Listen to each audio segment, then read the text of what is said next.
in the hospital day one, the first day that I went to the hospital, my surgery was around 10.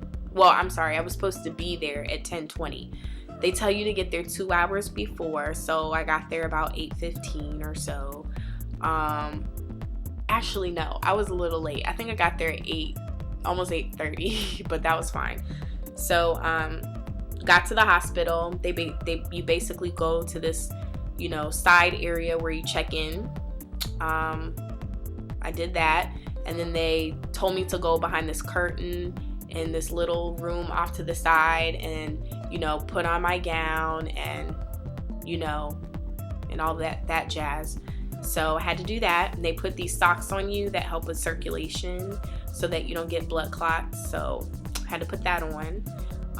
That's when I realized I had a payment to make still, so I had to call in with my bank card. Actually, my mom wound up doing it for me, made the payment, so I was good to go. While I was there, I think probably around 10:30ish, the surgeon comes in, the anesthesiologist individually came in, talked to me, just kind of checked to make sure I was okay, if I had any questions. The anesthesiologist, basically just kind of let me know how this was going to work. And basically what they did was they, send someone in. I think it's like a nurse. I'm not sure the exact title of this person, but they come in, they give you like a sedative. I think it may be called like an anesthetic. They give you like an anesthetic. I don't know. Something to relax you, and hopefully you'll kind of just doze off, but they still give you more. They give you anesthesia when you get into the operating room. So they come in and they inject that into your IV, and then that's it. So I think my surgery, by the time they came, it was probably about 10:45 when they actually came by and put all that inside of me. Let me tell you, I remember them coming in. I remember them putting it in. My mom, they were like, okay, mom, she's going to be done. It should be about a couple hours. I said, all right, bye to my mother who brought me there. And that's all I remember. I don't remember anything else. I saw someone else's YouTube video where they said they were awake all the way to the operating room. They still managed to stay awake. I don't know how. I know for me, I was up late the night before, so I was already tired, so that could be why. But anyway, I was gone. I was knocked out, don't remember a thing. Next thing I remember is I wake up in recovery. So for recovery, that was a very creepy experience. A lot of it's fuzzy, but I was in this really big room where there was a bunch of other people there. Some lady was next to me screaming. I don't know why. All I remember, I was in so much pain. And, the lady that was there, who by the way was nasty, she was there and she was asking me, on a scale of 1 to 10, how do you feel? I was like, a 12. I could barely talk, but I was trying to get the words out because you're so out of it. And I had no pain medication. When you come out of surgery, they don't pop that stuff right in you. You feel it all. So later I found out that they scraped up my mouth. I never did inquire about why that happened or how that happened, but I had a lot of scrapes inside of there. And so that was kind of gross. But anyway, so that was that. Woke up there. I think it was my surgery I think I was out around 12:30. My mother apparently was not allowed to come back into the room, but the doctor did speak to her after, the surgery. He said it went well. Would you believe that I think I already told y'all, I was told I had 5 fibroids. They found 13. So yeah, 13. They ranged from probably the size of a quarter to the size of your fist. So yeah, they did not expect to see that. And that's why I'm saying, yes, you have the option to do the laparoscopic procedure, but keep in mind, they never know what they're truly going to find till they get in there. They could not see using that machine truly how many I had, because I had a bunch of them inside my uterus, behind it, on top, like they were everywhere. So thank God I had a myomectomy because they got them all. So I was out of recovery.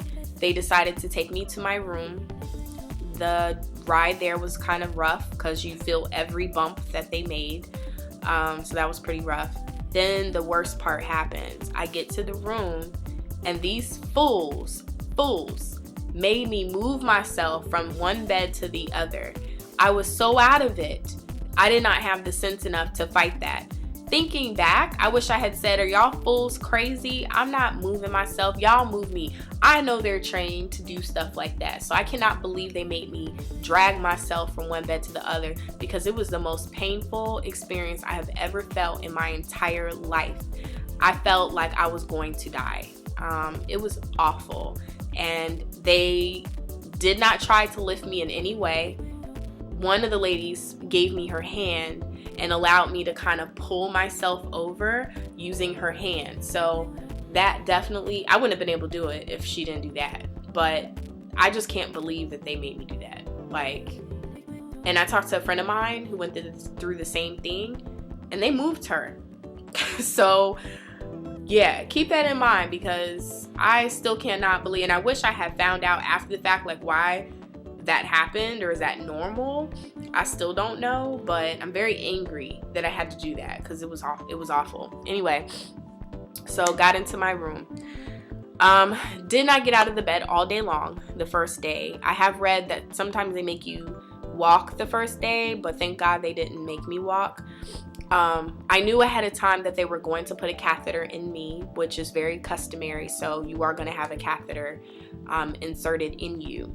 My mother had one. My mother was the one that told me about it. And then also a friend who had just literally gone through the procedure. She told me that. And they both had asked for it to be taken out because they were uncomfortable with it. Let me tell you, I used to be afraid of the thought of having a catheter inside of me. I absolutely loved having the catheter inside me. I barely felt it because I was on morphine, so that's probably why I didn't feel anything. So I mean, I knew it was there, but it was cool because I didn't have to get out of the bed, and that was the last thing I wanted to do. So let me tell you, when you wake up, you may be tempted to tell them to take it out, and they will if you tell them you don't like it. But you're going to have to go to the bathroom. So you're not going to want to take that thing out. Keep that thing in there because you don't have to get out of bed. You don't even know that you're peeing a lot of time. It's just coming out. It was great. I didn't have to move. I could just lay there and sleep. It was awesome. So keep that catheter in there. In fact, when they came to take it out the second day, I really didn't want them to. I would have kept it in there as long as possible because I was terrified to move. So definitely it was worth having that put in there. So they took it out midday of the second day. I mostly slept pretty much the whole time I was there. But day one, I didn't eat anything. I was on a liquid diet only. I mostly just wanted ice chips more than anything. My mouth was so dry. Ooh, by the way, make sure you purchase chapstick or ask. They will have chapstick there. Get some chapstick, have it ready and available because your mouth will be dry. My lips looked like so crusty, and I normally have soft lips, but they were really crusty and dry and chapped and everything. I guess from anesthesia and your mouth being open, and imagine that your mouth's open, you're breathing in and out, you're drying your lips out. So all I wanted was ice chips, and so I slept a lot. I was in and out of consciousnness. My mouth was extremely dry. Majority of the time I was in the hospital, and I hated it. All I wanted to do was drink water, or I drank a lot of ginger ale. Not a lot, but I drank ginger ale because I was nauseated. And my throat was extremely dry. Keep lotion handy because your mouth's going to be dry looking and crusty looking, and people will be visiting you. So have some soap available. Lotion. They will keep that. They do have it in the hospital to give you bottles, little bottles of that. So you'll be good if you don't buy it. They gave me morphine, as I said, to help with pain. Sometimes they'll give you Dilaudid. I'm a little allergic to Dilaudid, so that's why they gave me the morphine, which worked very well. They gave it to me every 4 to 6 hours, I want to say. So one thing I did notice, though, that after probably the first couple dosages, I had the nurse from hell, like I already stated, so they were not staying on top of giving me my dosages regularly. So make sure, and then they come with this crap. I don't know if it's true or not, but the nurse said, well, you have to ask for the medication. I'm like, what is wrong with you? I just had surgery. Obviously, I'm going to want some pain medication. Why would I need to ask for that? I think we know I'm going to be in pain, right? Right? You would think that, but whatever. That was their excuse for not coming consistently. So I said, well, let's say this. I'm going to tell you now that between 4 to 6 hours, I would like a dosage of pain medicine because I know I'm going to need it. So let's just plan for that. And if for some reason you come and I don't need it, I'll let you know, but I'm pretty sure I will need it. And of course I did. So put that all out there for the nurse. Let them know that, hey, I am going to want the pain medication regularly. So please, every 4 to 6 hours, please come and issue me the medication. Day 2. As I said, remove the catheter. I pretty much only wanted ice chips, but I did start drinking apple juice and ginger ale. I desired ginger ale on that day more than anything too, because I was even more nauseous. I kept having the urge to throw up. Never did, but I kept getting that, that feeling where you're about to, and it just wasn't happening. It was so annoying. So I didn't want any food. I kept feeling the urge to throw up, so I didn't want it. Quite often, the staff kept giving me nausea medication. I think it was called Zofran. It was called Zofran. It worked wonders. Once they started giving me Zofran, it helped because the medication definitely affects your stomach. So I also had to say, okay, let's make sure that we're regularly giving me Zofran because I'm gonna be nauseated. I've been nauseated. It's not going nowhere. I need the medication for that. So please give me that too.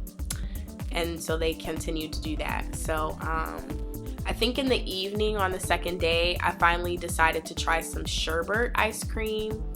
Then my mother kept pushing me to try the Jell-O, and everything was just very light. The problem is other than the sherbet ice cream, like the Jell-O was nasty.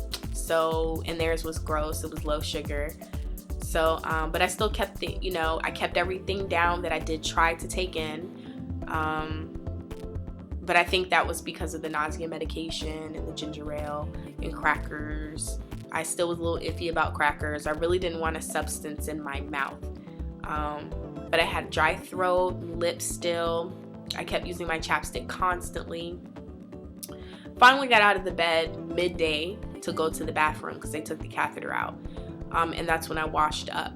By the way, do all that at the same time. So whenever you are ready to go to the bathroom for your first time, make sure you wash up at that point in time. So try to wait and do that simultaneously so you're not constantly getting up and getting down. But anyway, they helped me with that process of going to the bathroom, getting washed up.